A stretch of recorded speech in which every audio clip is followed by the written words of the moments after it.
ओम शांति। एक छोटे से शहर में एक व्यक्ति रहता था जो समाज सेवक था, सोशल वर्कर। उसने लोगों के लिए बहुत कुछ किया था, समाज के लिए बहुत कुछ किया था, बहुत सारे कार्य किए थे। एक दिन उस शहर के कुछ वरिष्ठ लोगों ने उस व्यक्ति का सम्मान करने के लिए एक समारोह का आयोजन किया, जिसमें कि उस व्यक्ति को सम्मानित किया जाना था।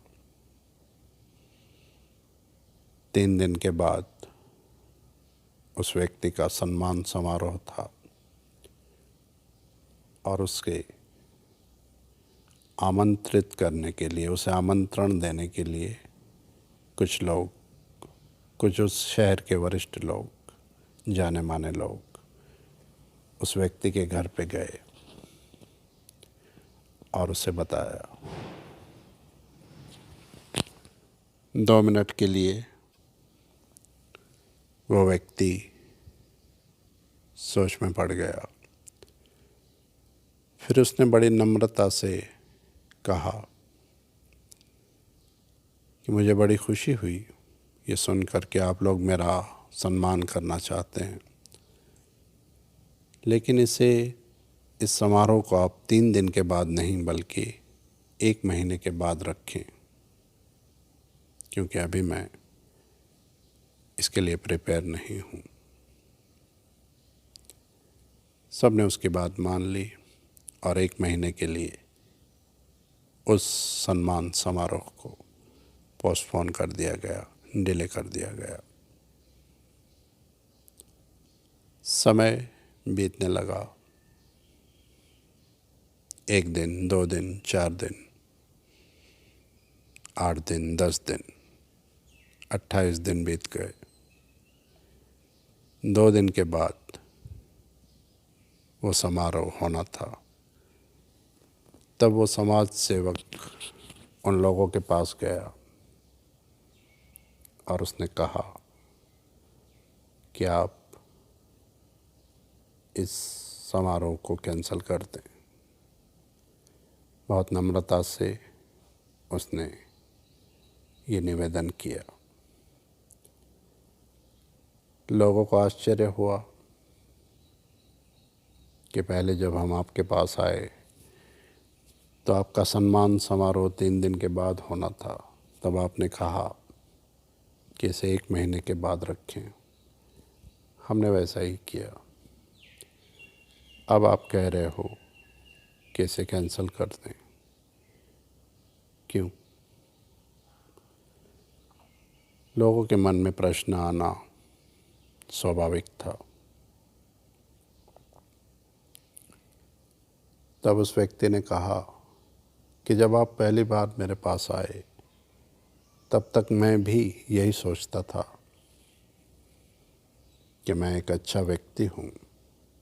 मैंने दुनिया और समाज के लिए, इस शहर के लिए, इस शहर में रहने वाले लोगों के लिए बहुत कुछ किया है।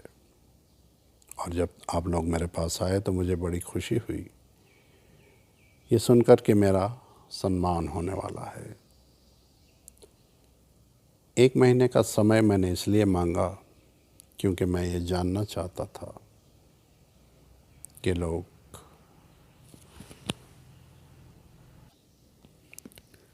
मेरे बारे में क्या सोचते हैं, क्या मैं इस सम्मान के लायक हूँ या नहीं।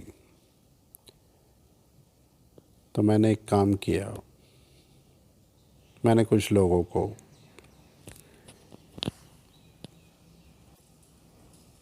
ये जानने के लिए भेजा, 4-5 लोग जो कि यहाँ के रहने वाले नहीं थे, अनजान थे। पिछले 1 महीने से वो लोग एक एक से मिलकर ये पूछ रहे थे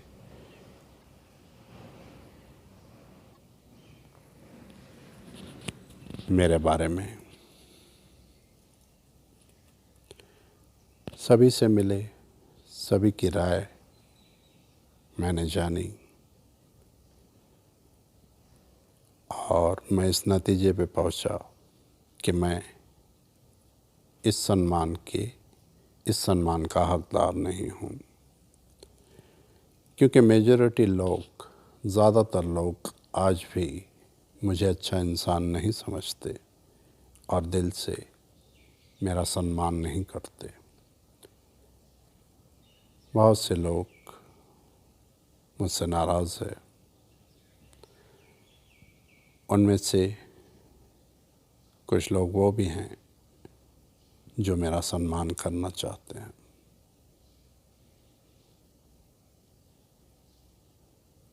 तो आप प्लीज़ इस समारोह को कैंसिल कर दें।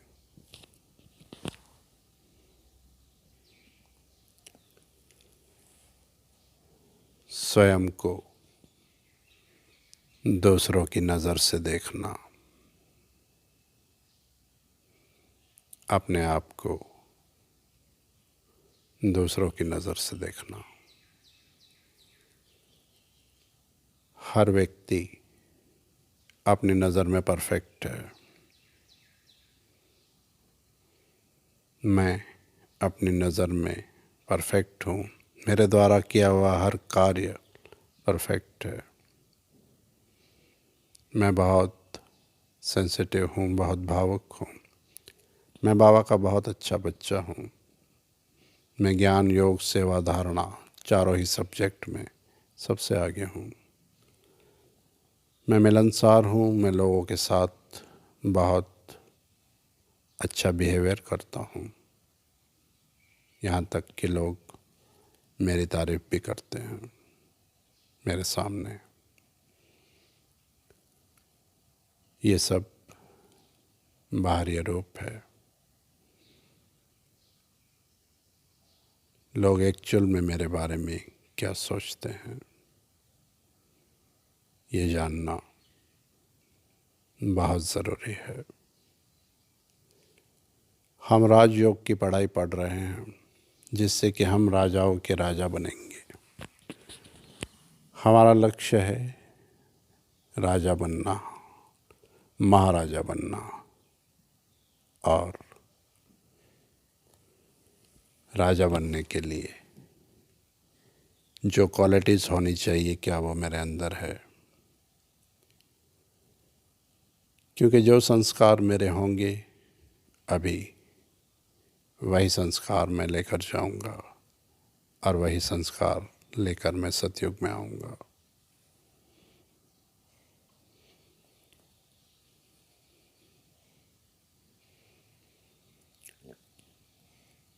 रमेश भाई शाह, हमारे वरिष्ठ भाई, उन्होंने अपने एक आर्टिकल में लिखा था कि जैसे हम यहाँ कहते हैं मेरा बाबा, वैसे सतयुग में कहेंगे मेरा राजा, मेरा महाराजा। प्रजा अपने राजा से ऐसे प्रेम करेगी, इतना सम्मान देगी, जैसे बच्चे अपने माता पिता को देते हैं। ठीक वैसे ही वहाँ के राजा, रानी, महाराजा, महारानी प्रजा को अपने बच्चों की तरह रखेंगे। बचपन में हमने कहानी सुनी थी, हम सभी ने सुनी होगी, कि राजा भेष बदलकर रात को जाता था कि कहीं मेरे राज्य में कोई दुखी तो नहीं, कोई असंतुष्ट तो नहीं। ये सतयुग का गायन है, ये सतयुग की कहानियाँ हैं, और ये संस्कार हमें अभी अपने अंदर भरने होंगे। क्योंकि मेरी पोस्ट कितनी ऊंची है इस वक्त संगम पर, ये इम्पोर्टेंट नहीं है। मैं समर्पित हूँ। मैं बहुत बड़ा डिपार्टमेंट संभालता हूँ, मेरे अंडर में 50 लोग काम करते हैं। मैं सेंटर पर समर्पित हूँ। मैंने बहुत सारी सेवाएं की है। इसके आधार से सतयुग की पोस्ट तय नहीं होगी।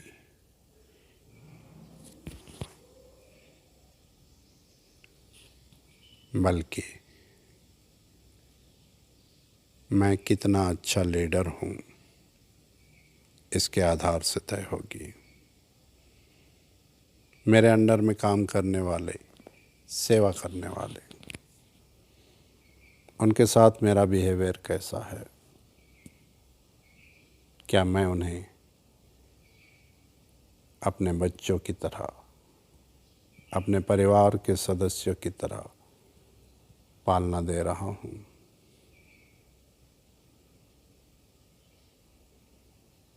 क्या मेरे संस्कार ऐसे हैं कि सभी मुझसे संतुष्ट हैं। अभी कल या परसों के वरदान में बाबा ने कहा है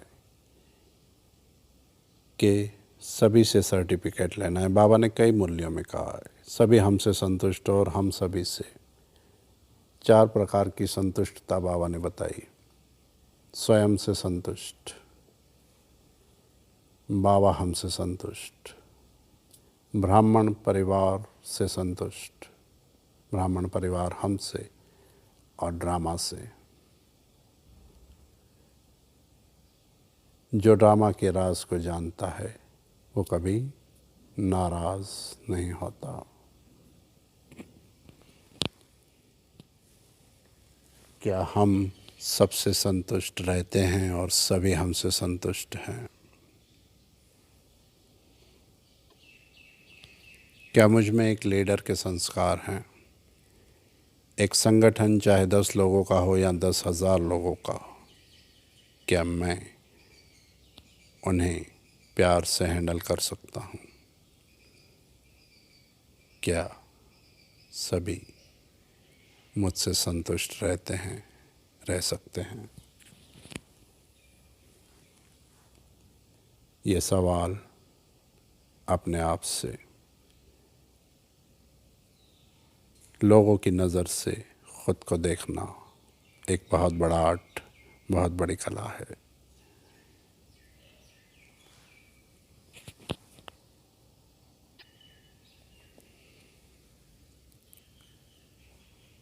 जगदीश भाई ने अपने एक अनुभव में बताया था। जगदीश भाई की ब्रह्मा बाबा से पहली मुलाकात। जगदीश भाई ने कोई कोर्स नहीं किया था, बल्कि उन्होंने सुना था कि कोई ब्रह्मा बाबा हैं माउंट आबू में, जिनके तन में स्वयं परमात्मा आते हैं। उनको उत्सुकता हुई और वो बाबा से मिलने के लिए आए। साकार बाबा के समय की बात है। जगदीश भाई ने अपनी क्लासेस में बताया है। वो जब आए तो पांडव भवन, अभी तो काफ़ी कुछ बन गया है, पहले इतना कुछ नहीं था। गेट के पास थोड़ी ऊंचाई पे था दरवाज़ा। बारिश का समय था और चिकनी मिट्टी वहाँ गेट के पास थी, जहाँ से लोगों के पैर फिसलने का ख़तरा था, लोग गिर सकते थे। तो 8-10 भाई बहन वहाँ पर रेत मिट्टी डाल रहे थे। जगदीश भाई ने सोचा कि कुछ मज़दूर हैं जो ये कार्य कर रहे हैं। उसमें एक बूढ़ा मज़दूर था जो मिट्टी उठा रहा था। जगदीश भाई ने उनसे पूछा कि मुझे ब्रह्मा बाबा से मिलना है, वो कहाँ मिलेंगे, कब मिलेंगे? तो उस बूढ़े मज़दूर ने, जो कि मिट्टी उठा रहा था, उसने कहा कि आप, दिखाया कि वहाँ जाकर उस कमरे में जाकर आप बैठिए, आप स्नान आदि करिए, आधे घंटे के बाद ब्रह्मा बाबा आपसे मिलने आएंगे।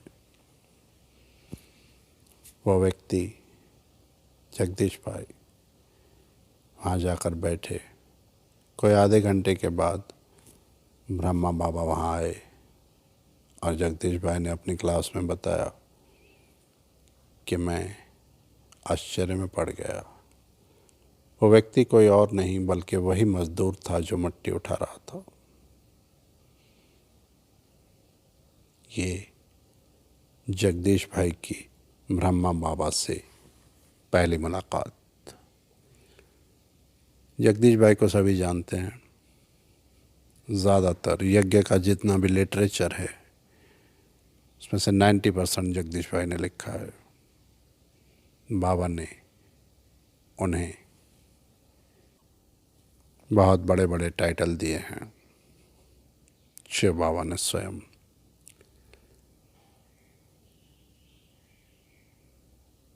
ब्रह्मा बाबा ये कह सकते थे कि यहाँ पर मिट्टी डाल दो, क्यों, ताकि किसी का पैर ना फिसले, कोई गिरे नहीं। उन्हें वहाँ खुद जाकर मिट्टी उठाने की क्या ज़रूरत थी। ब्रह्मा बाबा ने कर्म करके प्रैक्टिकल में सबको सिखाया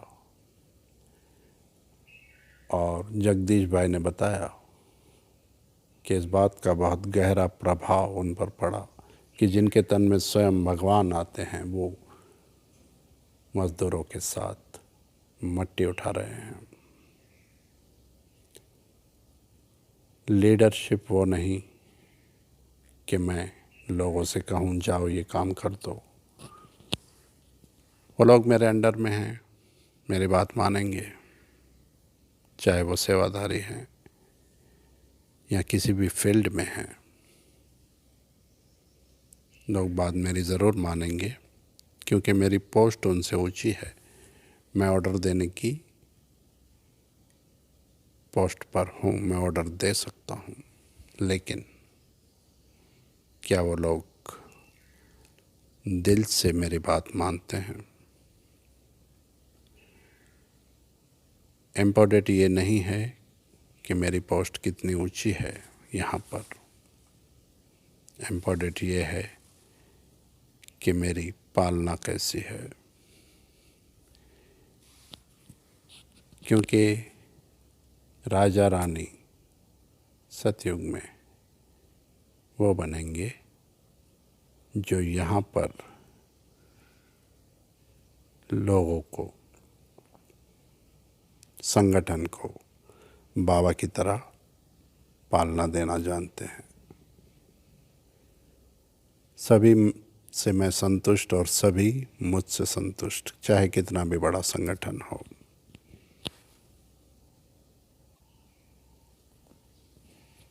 स्वचिंतन, स्वदर्शन। बाबा ने बार बार मूल्यों में कहा, स्वदर्शन चक्रधारी हो तुम, स्व का दर्शन करना, दूसरों की नज़र से अपने आप को देखना। एक छोटा सा अनुभव जो ज्ञान में आने से पहले का है। बाबा ने मुझे मेरे लौकिक पिताजी, जिन्हें हम प्यार से बाबा कहते थे बचपन में, मैं एक बिजनेसमैन फैमिली से हूँ। हम ज़्यादातर बिजनेस ही करते हैं। हमारी एक प्रोविज़न स्टोर थी जहाँ मैं जाता था, छोटा था तब से ही। बहुत बड़ी शॉप थी, 4-5 लोग वहाँ काम करते थे। मैं वहाँ जाता था तो पिताजी मुझे उन लोगों के साथ काम करना सिखाया मुझे। और पिताजी ने कहा कि अगर इनसे काम लेना है, अच्छा काम लेना है, तो कभी भी चेयर पर बैठकर ऑर्डर मत चलाना। ये कर देंगे तो जो कहेगा ये वो करेंगे, लेकिन दिल से नहीं करेंगे। जो काम तुम करवाना चाहते हो इनसे, वोट कर पहले खुद करो, ये अपने आप करेंगे और तुम्हें सम्मान भी देंगे। और प्रैक्टिकल में मैंने देखा, मान लो कस्टमर नहीं है, हम बैठे हैं 4-5 लोग और कुछ काम करना है, जैसे कहीं पर धूल मट्टी लगी हुई है, साफ़ करना है, तो मैं खुद उठकर जाता था। वो 4 बैठे हैं, चारों बैठे थे और मैं जाके सफाई करने लगता था और वो तुरंत आ जाते थे कि आप रहने दो, हम करते हैं। फिर मैं जाके वापस सीट पर बैठ जाता था और वो लोग अपने आप करते थे।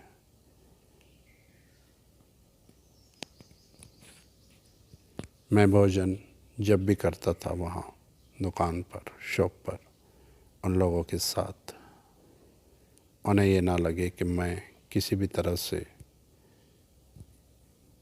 उनसे किसी ऊंचाई पर हूँ।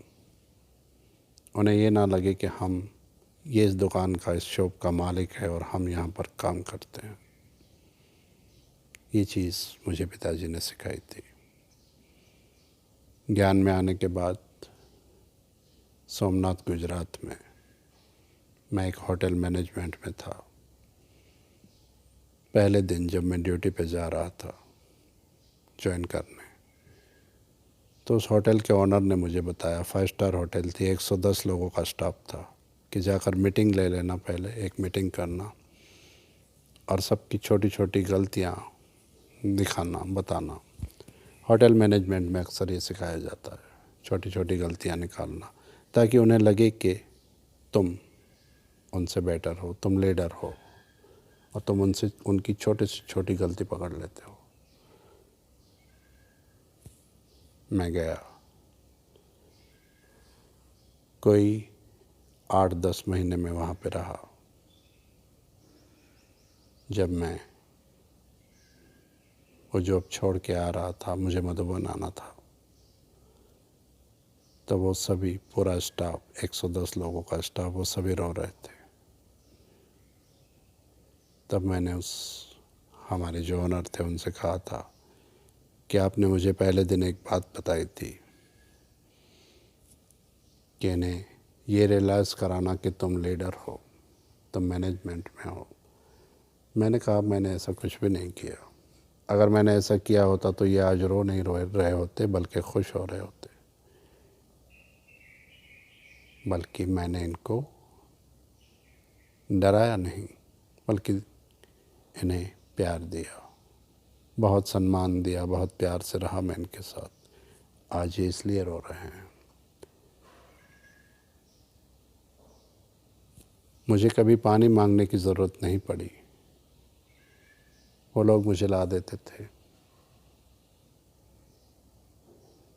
इसलिए नहीं कि वो मुझसे डरते थे, इसलिए कि वो मुझसे प्यार करते थे।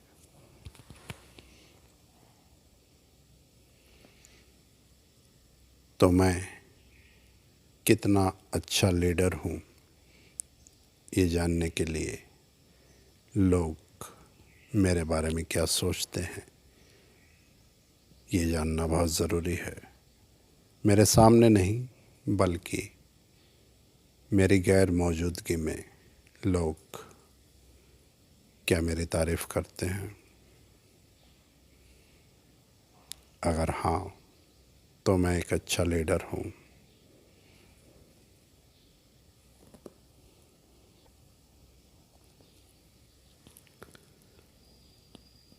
बाबा को पता था कि मैं नारायण बनूंगा, मैं ही कृष्ण बनूंगा।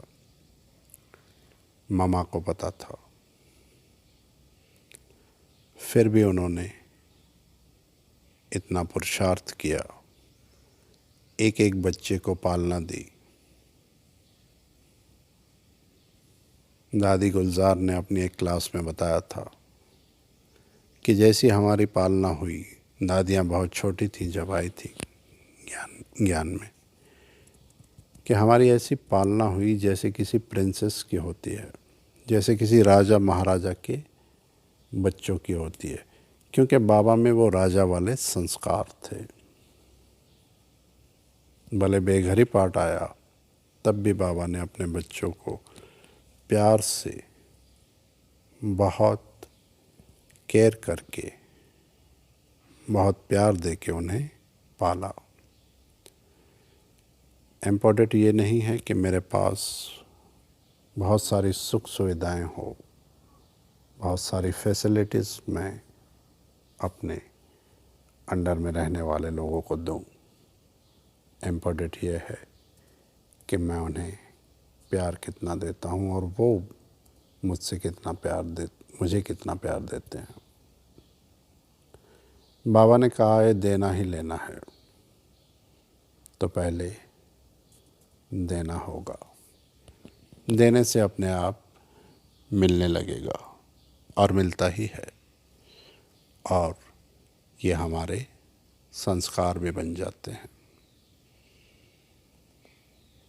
तो हम ये चेक कर सकते हैं, और अगर कोई कमी कमज़ोरी है तो हम इसे चेंज भी कर सकते हैं। तो लोग मेरे सामने क्या कह रहे हैं ये इम्पोर्टेंट नहीं है, लोग मेरे पीछे क्या कह रहे हैं, मेरी गैर मौजूदगी में क्या कह रहे हैं, ये हमें ज़रूर देखना चाहिए।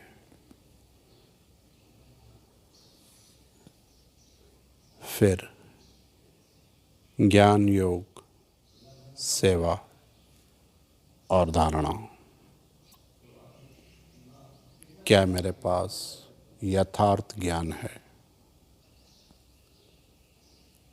ज्ञान सिर्फ इतना नहीं है कि मैं परमधाम निवासी हूँ, मैं परमधाम से आया हूँ, मैं ही देवता था, मैं ही फिर से बन रहा हूँ। सृष्टि के आदि मध्य अंत को जानना, बाबा कौन है, मैं कौन हूँ, रचना और रचयिता का ज्ञान, इतना ही ज्ञान काफ़ी नहीं है। यथार्थ ज्ञान जो दिनचर्या में काम आए, जो हर परिस्थिति में काम आए। क्या यथार्थ ज्ञान है मुझे? और क्या मैं ज्ञान के अकॉर्डिंग चल रहा हूँ? ड्रामा का यथार्थ ज्ञान। हर आत्मा निर्दोष है, हर आत्मा अपना अपना पार्ट प्ले कर रही है।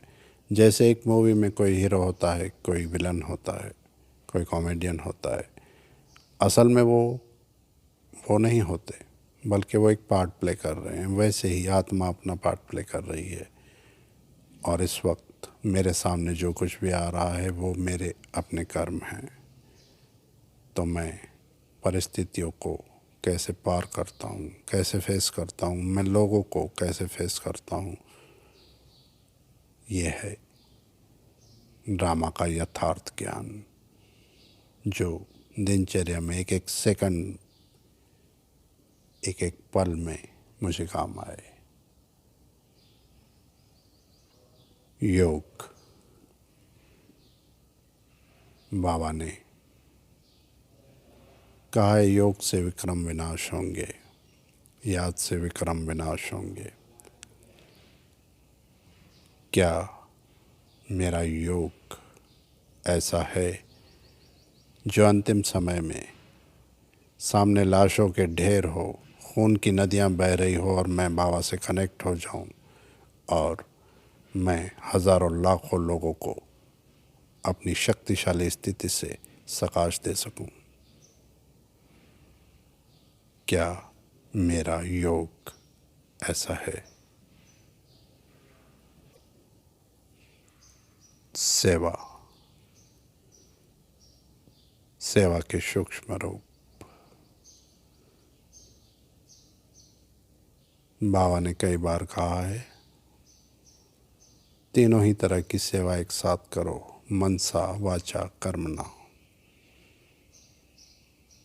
जब वाचा कर रहे हो तब मनसा भी साथ में कर सकते हो,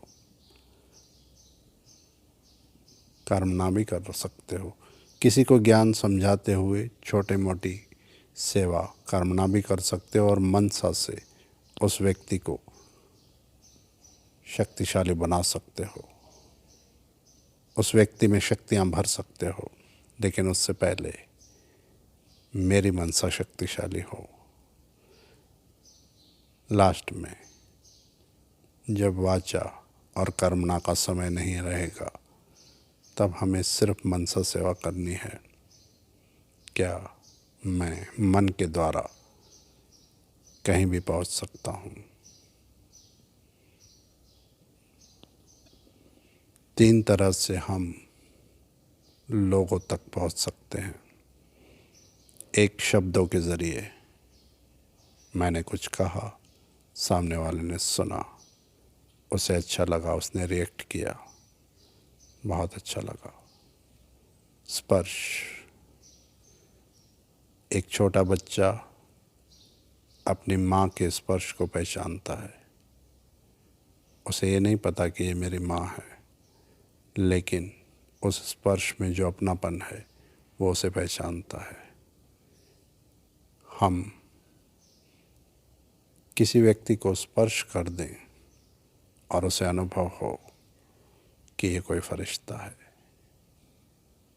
उसे लगे कि मैं कई जन्मों से बस यही ढूंढ रहा था, वाकई ये कोई भगवान का, परमात्मा का बच्चा है, उसे परमात्मा की अनुभूति हो।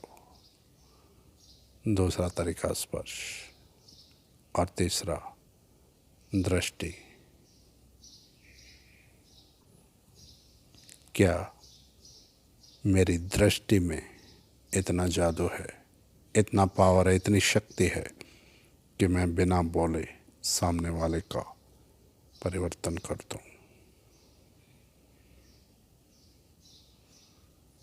मुझे कुछ कहना ना पड़े, तुम अपना ये संस्कार बदल दो, तुम ऐसा नहीं करो, तुम वैसा करो। बिना बोले मैं अपनी दृष्टि से, अपनी अव्यक्त स्थिति से सामने वाले का परिवर्तन कर दूं। क्या इतनी शक्ति मेरे मन में है? क्या मैं इस तरह की सेवाएं कर सकता हूँ?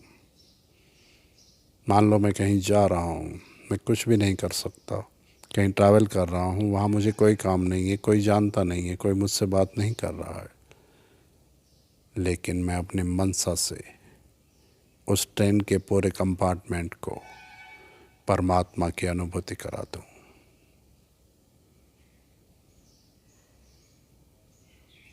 मैं किसी से कुछ भी ना कहूँ और लोग ये फील करें कि इस जगह पर अभी इस पल, इस क्षण कोई अलौकिक शक्ति यहाँ मौजूद है। क्या मेरी मनसा इतनी शक्तिशाली है?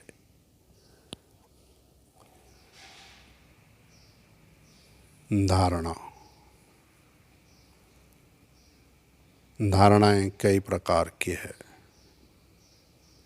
सिर्फ ऑनियन गार्लिक ना खाना, भोजन अपने हाथ से बनाकर खाना, पवित्र रहना शरीर से, धारणाएं इतनी ही नहीं है, बहुत सारी हैं। क्या मैं मन से, वचन से, कर्म से पवित्र हूँ?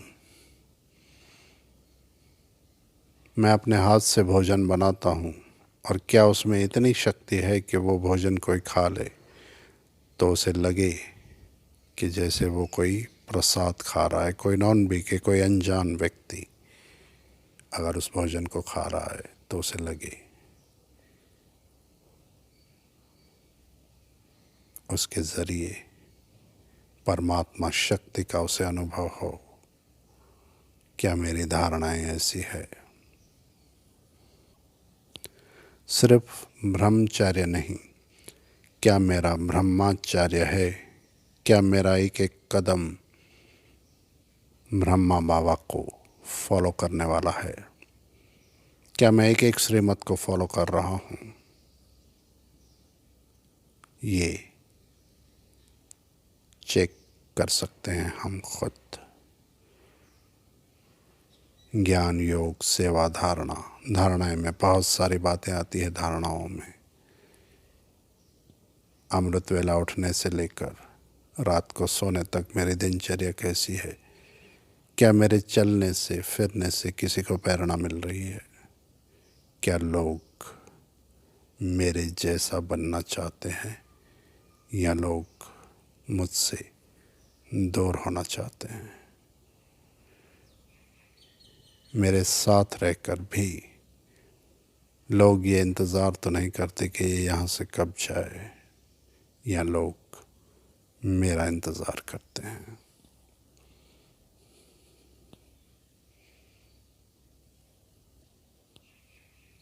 ये सब, ये एक एक बात, ये एक एक संस्कार जो अभी हमारा बनेगा, वही हम अपने साथ लेकर जाएंगे। और इसी के आधार से सतयुग में हमारी पोस्ट तय होगी। बाबा ने कहा देवी देवता तो प्रजा में जो हैं वो भी बनेंगे। जो सतयुग में आए भले ही दास दासी हैं, लेकिन वो भी सूर्यवंशी हैं। लेकिन पोस्ट क्या होगी,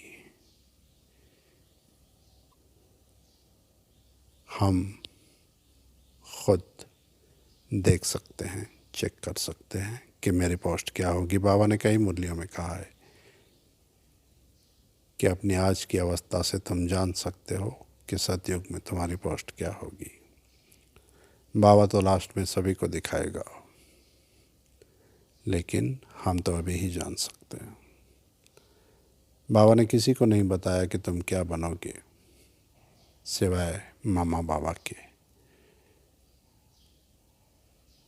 ब्रह्मा बाबा और मामा को पता था कि हम लक्ष्मी नारायण बनेंगे, और बाबा ने टारगेट तो सभी को यही दिया है, नर से नारायण और नारी से लक्ष्मी बनने का। क्या हम, जो लक्ष्य है हमारा, वैसे ही हमारे लक्षण भी हैं। मामा बाबा को पता था कि हम क्या बनेंगे, उसके बाद भी उन्होंने जो पुरुषार्थ किया, क्या हम ऐसा कर सकते हैं? अगर बाबा कह दे कि सतयुग में तुम महाराजा बनोगे, तो क्या मैं